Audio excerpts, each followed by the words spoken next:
दया झा पहिला मिलनवा मिलन सजनी के सजनवा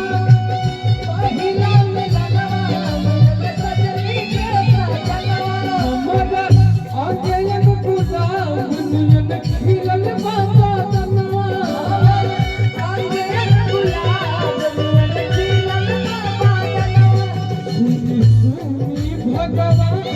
सुनी सुनी भगवान जन बिहान होके आज राजा जी के कोरबे में जवन होके आज राजा जी के कोरबे में जवन होके आज राजा जी के कोरबे में। ये मेरे उत्तर भैया है जय रहो मुखिया न जल्दी विधायक बन के हमर दया जी पहिला मिलनवा मिलल सजनी के सजनवा पहिला मिलनवा मिलल सजनी के सजनवा अंगन गुलाब नियन खिलल बाबा दनवा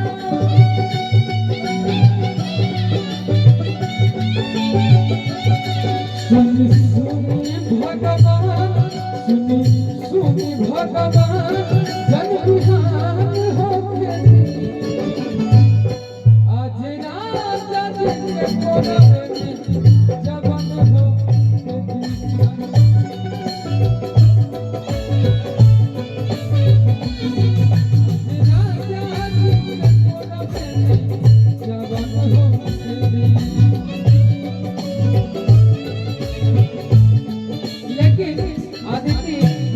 हमार भैया के एगो फरमाइश रहे ओकर मुखड़ा कम से कम गा दे। कौन गाना?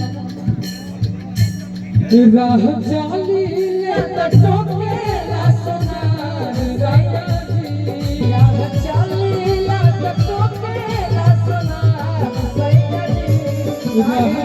चाली ले टोके ला सोनार राजा